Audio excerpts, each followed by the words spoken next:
Hello class 11 students, how you all. Hope सब लोग fine है और अच्छी तरह स्टडीज़ कर रहे हैं। हमने स्टार्ट किया था चैप्टर सेकंड, मिस्टर अरुण ने आपको बताया था कलेक्शन ऑफ डाटा के बारे में। डाटा कलेक्शन जो है ना एक बहुत ही इम्पॉर्टेंट स्टेप है स्टैटिस्टिक्स के लिए। स्टैट्स जो कि इकोनॉमिक्स को स्टडी करने का एक टूल है, बिजनेस डेवलपमेंट पॉलिसीज़ सभी को स्टडी करने के लिए स्टैट्स एक टूल के रूप में काम करते हैं। और उसका जो बेसिक कंपोनेंट है वो है सर्वे। सर्वे डिपेंड करता है कलेक्शन ऑफ डाटा पे, क्योंकि डाटा यानी पीस ऑफ इंफॉर्मेशन। जैसे इंफॉर्मेशन कलेक्ट होगी वैसे ही वो आगे प्रोसेस होगी, वैसे वो आगे इम्प्लीमेंट होने वाली है। सो collection of data is very important. Okay, आप लोगों ने समझ लिया था डाटा क्या होता है, प्राइमरी डाटा क्या होता है, सेकेंडरी डाटा क्या होता है, उसका डिफरेंस क्या होता है। ओके, होप सबको क्लियर होगा। कोई भी क्वेरी है तो पूछ सकते हैं आप। अब जो है हम आगे चल रहे हैं पार्ट टू में। पार्ट टू में आता है कि वो जो हमने समझा था प्राइमरी डाटा या सेकेंडरी डाटा, उसको कलेक्ट करने के मेथड्स क्या क्या है। तो आइए बात करते हैं सबसे पहले methods of collecting primary data. Okay, primary data के नाम से क्लियर है कि ये ओरिजिनल डाटा है, it is first hand information. Means इसमें जो एन्यूमरेटर है, इन्वेस्टिगेटर है, वो ये प्लान कर रहा है कि मुझे directly first hand information collect करनी है। Right, means to go and get the information directly from the respondent. Respondent वो पर्सन है जो हमें इंफॉर्मेशन देने वाला है। ओके, तो आगे बढ़ते हैं। हम मेथड्स की बात कर रहे हैं। कौन कौन से मेथड्स हैं जिनसे हम डायरेक्टली इंफॉर्मेशन कलेक्ट कर सकते हैं। सो पहला मेथड आता है हमारा direct personal investigation. Direct personal investigation के नाम से क्लियर है कि इसमें personal face to face interview होने वाला है। मतलब हमारा एन्यूमरेटर, हमारा जो डाटा कलेक्टर है, वो खुद जाके पर्सन टू पर्सन हर पर्सन से मिलकर इंफॉर्मेशन को कलेक्ट करने वाला है। सो ये बहुत ही अच्छा मेथड है, लेकिन कई बार क्या होता है कि बहुत बड़ा एरिया ऑफ इंक्वायरी हो जाता है, तब बड़ा मुश्किल से हो जाता है और कॉस्ट भी काफ़ी लगती है। लेकिन फिर भी इससे अथेंटिक और फर्स्ट हैंड इंफॉर्मेशन मिलती है। हमारा पहला मेथड डायरेक्ट पर्सनल इन्वेस्टिगेशन, जिसमें हम ऑन द स्पॉट जाकर इंटरव्यू लेकर पर्सन से इंफॉर्मेशन कलेक्ट करते हैं। दूसरा मेथड आता है हमारा correspondents, second method is indirect oral investigation. Indirect oral investigation से नाम ही से क्लियर है कि इसमें आपने पर्सनली बंदे से बात नहीं की। कई बार क्या होता है, कुछ इन्फॉर्मेशंस ऐसी होती हैं कि वो पर्सन हमें करेक्ट देगा इन्फॉर्मेशन या नहीं देगा। मान लीजिए मुझे पता करना है कि उस पर्टिकुलर मोहल्ले में या उस पर्टिकुलर लोकेलिटी में कितने लोग स्मोक करते हैं, कितने लोग ड्रिंक करते हैं। अब ये इन्फॉर्मेशन कोई पर्सनली शेयर नहीं करेगा। सो मैं क्या करता हूँ, मैं एक जो है रिप्रेजेंटेटिव चुन लेता हूँ। मान लीजिए उस मोहल्ले का कोई प्रधान है या कोई वहाँ का जो मेन पर्सन है जिसको मुझे लगता है कि सारी इन्फॉर्मेशन इसके पास होगी। Right, so I go to that person. तो वो मुझे सैंपल सेलेक्ट करना है, उस पर्सन को सेलेक्ट करना है जो सारी इन्फॉर्मेशन दे सके। सो it is collecting from the third person, the person who is not the respondent but he has full information about the respondents। कई बार इस तरह की इंफॉर्मेशन जैसे कि स्मोकिंग है, ड्रिंकिंग है या कुछ पर्सनल इंफॉर्मेशंस हैं जो वो पर्सन डायरेक्टली नहीं देगा हमें ढंग से, हमें ऐसा लगता है, तो हम इनडायरेक्ट ओरल इन्वेस्टिगेशन को यूज़ कर सकते हैं, किसी थर्ड पर्सन से वो इंफॉर्मेशन कलेक्ट कर सकते हैं। थर्ड आता है हमारा मेथड, वो है कॉरेस्पॉन्डेंट्स। कॉरेस्पॉन्डेंट्स नाम से क्लियर है, आपने सुना होगा न्यूज़पेपर के रिपोर्टर्स होते हैं। तो हम क्या करते हैं, लोकल एजेंट्स को, लोकल रिपोर्टर्स को अपॉइंट करते हैं, ट्रेन करते हैं। फिर जब भी हमें उस पर्टिकुलर एरिया ऑफ इंक्वायरी में कोई इन्फॉर्मेशन चाहिए तो हम उनसे कांटेक्ट करते हैं और उनसे वो इन्फॉर्मेशन ले लेते हैं। राइट, वो पर्सन अपने पास पूरी इन्फॉर्मेशन सेव करके रखते हैं क्योंकि हमने उनको अपॉइंट किया हुआ है, उनको ट्रेन कर रखा है। राइट, सो ये भी एक डायरेक्ट इन्फॉर्मेशन मिलती है हमें। क्यों? क्योंकि वो पर्सन प्राइमा फेसी है, वो वहाँ पर अवेलेबल है और वो हमें डायरेक्टली वहाँ की रिपोर्टिंग, वहाँ की इन्फॉर्मेशन दे रहा है। So this is correspondents, local agents and reporters. The next method is telephonic interview. अब आजकल समय कम है और कई बार एरिया ऑफ इंक्वायरी बड़ा वाइड हो जाता है, तो फिर हम क्या करते हैं, हम अपने रिस्पोंडेंट्स की लिस्ट बना लेते हैं, उनके टेलीफोन नंबर ले लेते हैं और टेलीफोनिक कन्वर्सेशन करते हैं उनसे इंटरव्यू करते हैं टेलीफोनिक, और अपने जो मेन क्वेश्चंस हैं जो हमें चाहिए इन्फॉर्मेशन के तहत वो हम उनसे पूछ लेते हैं और हमारे पास सारी इन्फॉर्मेशन आ जाती है, right. So it is telecalling for information collection. Clear? The last method is questionnaire method. Questionnaire क्या चीज है, पहले हम ये समझ लें। Questionnaire is a set of questions meant to collect information in survey. Survey में ना अगर हम चाहते हैं कि सिस्टमेटिक काम हो, सारी बात क्लियर मिल जाए हमें, तो हम पहले से प्लान करके सेट ऑफ क्वेश्चंस, कुछ क्वेश्चंस को प्लान कर लेते हैं, उनको हम एक पेज के ऊपर ले लेते हैं, उनके आंसर्स में भी MCQs मल्टीपल चॉइस क्वेश्चंस के जैसे आंसर्स होते हैं वो ले लेते हैं हम, और पहले से तैयार रख लेते हैं, ओके, ताकि जब हम इंटरव्यू ले रहे हो, चाहे वो टेलीफोनिक हो, चाहे वो मेल्ड हो कि हम किसी को मेल भेज रहे हैं एक क्वेश्चनर के रूप में, या फेस टू फेस हम कर रहे हो, तो हम वो क्वेश्चनर लेके बैठेंगे ना तो इन्फॉर्मेशन बड़ी अच्छी कलेक्ट हो जाएगी। और प्राइमरी डाटा में सबसे ज़्यादा जरूरी है ये क्वेश्चनर, जिसको मैं कहता हूँ कि ये बेसिक एलिमेंट है प्राइमरी डाटा कलेक्शन का, okay. So it is a set of questions meant to collect information for survey. Clear? हमने कुछ क्वेश्चंस को तय कर लिया कि हमें ये इन्फॉर्मेशन चाहिए, पर्सनल ये इन्फॉर्मेशन चाहिए, अपने एरिया इंक्वायरी जो हमारा पर्पस है उसकी वजह से क्या इन्फॉर्मेशन चाहिए, उन सब को कलेक्ट करके उसको बाइंड करके हमने उस सेट ऑफ क्वेश्चंस को एक क्वेश्चनर के रूप में कन्वर्ट कर लिया। अब एक अच्छे क्वेश्चनर में क्या क्या फीचर्स होने चाहिए बताना चाहिए आपको, क्योंकि क्वेश्चनर बनाना अपने आप में एक टीडियस टास्क हो जाएगा। हमें कुछ चीज़ें ध्यान रखनी पड़ेंगी, क्योंकि क्वेश्चन ऐसा ना हो जाए कि लोग बोर हो जाए, हमें इन्फॉर्मेशन ना दे, कोई हमारी क्वेश्चन को फिल ना करे। वैसे तो क्या होता है, क्वेश्चनर के साथ हम कुछ स्कीम लगा देते हैं कि अगर आप ये क्वेश्चनर भरेंगे तो हम आपको ये गिफ्ट देंगे, तो इससे लोग जल्दी इन्फॉर्मेशन दे देते हैं।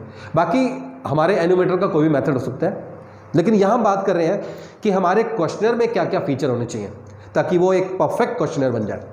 सो पहला है लिमिटेड नंबर ऑफ क्वेश्चन। अगर आप 20, 25, 30 क्वेश्चन पूछने वाले हैं तो उसका आंसर आपको नहीं मिलेगा।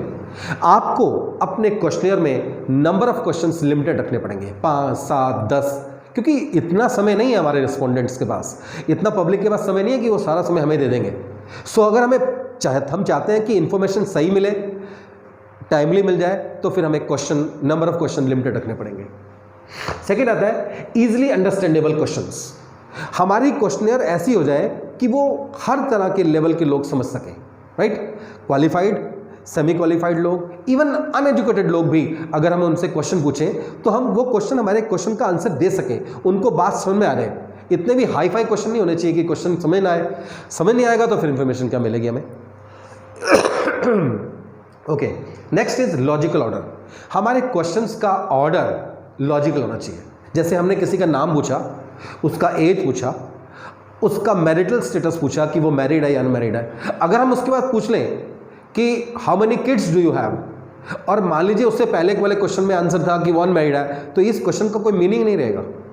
या मान लीजिए हमने किसी से पूछ लिया कि आप एम्प्लॉयड है या अनएम्प्लॉयड है, और बाद में उसकी इनकम पूछ रहे हैं, तो ये कोई लॉजिकल ऑर्डर नहीं हुआ।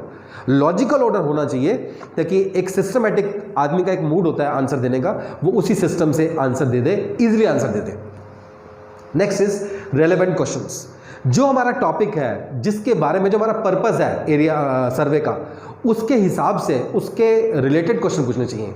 ऐसे ही इधर उधर के क्वेश्चन पूछ के आप अपना टाइम वेस्ट कर रहे हैं, पब्लिक का भी टाइम वेस्ट कर रहे हैं। तो सिर्फ रिलेवेंट क्वेश्चन को लेना है और ध्यान रखना है पर्सनल क्वेश्चन को अवॉइड करना है। आप उनसे उनकी निजी ज़िंदगी के बारे में क्वेश्चन नहीं पूछेंगे। अगर आपने पूछ लिया कि आप डाइवोर्स हैं तो डाइवोर्स क्यों है, तो ये उसका पर्सनल मैटर है, आप उससे ये नहीं पूछ सकते। तो पर्सनल क्वेश्चंस आपने अवॉइड करने।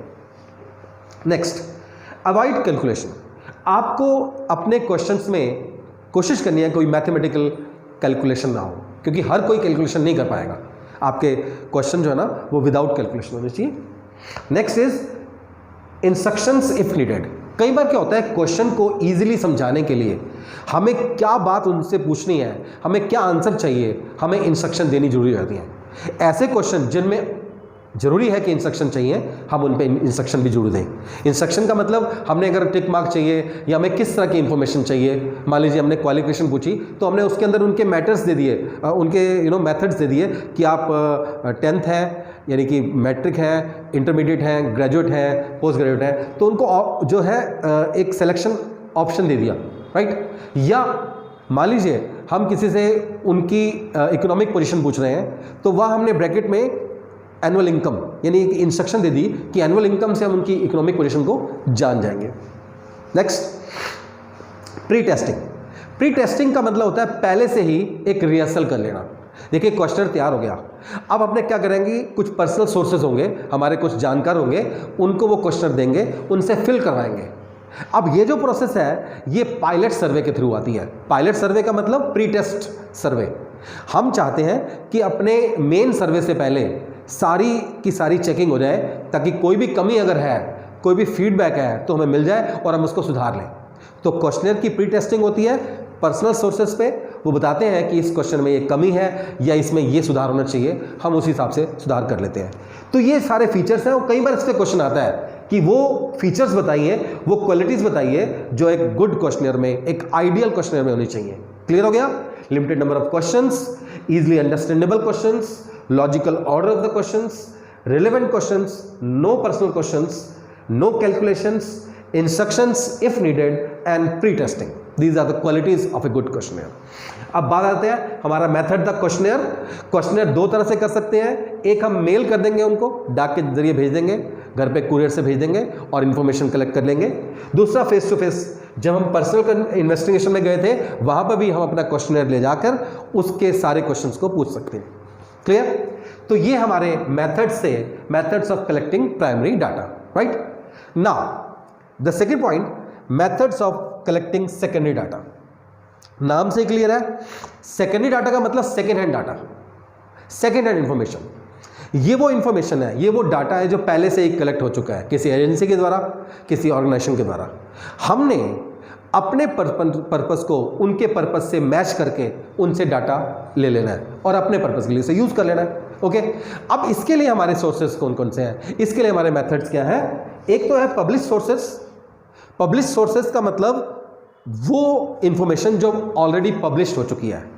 बहुत से ऐसे ब्यूरोज हैं जैसे marketing research bureau, right, NSSO, national stats and statistical organisation, sample and stats organisation. वो भी, ये लोग क्या करते हैं, ये ऑर्गेनाइजेशंस हैं जो डाटा को पहले से कलेक्ट कर लेते हैं और इनके पास डाटा कलेक्टेड है, राइट। आप अगर मार्केट रिसर्च ब्यूरो में जाते हैं, आपको नया प्रोडक्ट लॉन्च करना है तो पूरी की पूरी इंफॉर्मेशन रिपोर्ट के जरिए आप उनसे ले सकते हैं। सॉरी। पब्लिश सोर्सेज में आ गया हमारे पास गवर्नमेंट पब्लिकेशंस। गवर्नमेंट जैसे इनकम टैक्स डिपार्टमेंट है, रेलवे डिपार्टमेंट है, राइट, फाइनेंस डिपार्टमेंट है, अर्बन डेवलपमेंट है, ये लोग क्या करते हैं, अपने पब्लिकेशंस छापते रहते हैं। इनकी पीरियोडिकल्स, इनकी मैगजीन्स आती रहती हैं, इनकी रिपोर्ट्स आती रहती हैं। हम उनको पढ़ते हैं और उसमें से अगर हमें कोई डाटा चाहिए जो हमारे पर्पस को मैच कर रहा है, हम यूज़ कर सकते हैं। सेमी गवर्नमेंट पब्लिकेशंस हैं, कुछ प्राइवेट लिमिटेड कंपनीज हैं या कुछ गवर्नमेंट अंडरटेकिंग्स हैं, वो भी अपनी रिपोर्ट्स छापती रहती हैं जो हमारे सेकेंडरी डाटा के रूप में यूज़ हो सकती हैं। Reports of committees and commissions. कई बार क्या होता है, लीगल मैटर्स में जो सुप्रीम कोर्ट है, हाई कोर्ट है, वहाँ के जजेस को मिलाकर कुछ कमीशंस बनाए जाते हैं जो स्टडी करते हैं किसी मैटर के ऊपर। जैसे अभी ट्रिपल तलाक की बात चल रही थी, राम मंदिर वाली बात थी, या उससे पहले कई मैटर्स में जैसे पे कमीशन है, ऐसी कमीशंस बैठती रहती हैं, ऐसी कमेटी बनती रहती हैं जो अपनी रिपोर्ट्स देती हैं। उन रिपोर्ट्स में जो इन्फॉर्मेशन होती है वो भी हम सेकेंडरी डाटा के रूप में यूज़ कर सकते हैं। ओके, नाउ प्राइवेट पब्लिकेशंस, वो तो सारे गवर्नमेंट से। प्राइवेट मैंने बताया जैसे मार्केट रिसर्च ब्यूरो है, इनकी मैगजीन्स होती हैं, इनके पीरियोडिकल्स होते हैं जो हम यूज़ कर सकते हैं सेकेंडरी इंफॉर्मेशन के रूप में। The next one is unpublish data. अब जरूरी नहीं कि सारे डाटा पब्लिश मिल जाएंगे, कुछ इंटरनल रिकॉर्ड्स होते हैं। जैसे बताया था पहले भी हमने कि स्कूल्स वगैरह में अटेंडेंस हो रही है, रिजल्ट आता है बच्चों का, इंफॉर्मेशन सारी होती है। ऐसे कोई भी डिपार्टमेंट है, जैसे रेलवे है, रेलवे में कितने लोगों ने सफ़र किया फर्स्ट क्लास में, कितने लोगों ने सेकंड क्लास में सफ़र किया, कितनी ट्रेन्स की आवाजाही हो रही है, कितना इन्फॉर्मेशन है, वो सारी इन्फॉर्मेशन उनके पास पर्सनली कलेक्टेड है, वो अपने पर्पस से ले रहे हैं। लेकिन अगर हमें रिक्वायर्ड है तो हम जाकर उनसे ले सकते हैं। मुझे किसी लोकेलिटी, किसी पर्टिकुलर सोसाइटी में जो फ्लैट्स बने हुए हैं उन सब की इन्फॉर्मेशन चाहिए, तो क्या होगा, मैं सोसाइटी के रिसेप्शन पे जाके, सोसाइटी के ऑफिस में जाके सारे रेजिडेंट्स की इन्फॉर्मेशन ले सकता हूँ, राइट, क्योंकि उन्होंने अपने पास सारी इन्फॉर्मेशन रखी हुई है। तो ये हो गए हमारे पब्लिश्ड एंड अनपब्लिश्ड सोर्सेज जो हम सेकेंडरी डाटा के रूप में यूज कर सकते हैं। तो इस क्लास में हमने methods of collecting primary data किए जो कि 5 थे: direct personal interview, correspondents, indirect oral investigation, telephonic interview and questionnaire. साथ में ही हमने क्वेश्चनियर को समझा, उसके फीचर्स को समझा कि अच्छे क्वेश्चनियर में क्या क्या फीचर होने चाहिए। फिर लास्ट में हमने methods of collecting secondary data किया है। ओके, इसकी कोई भी क्वेरी है आप पूछ सकते हैं। Thank you.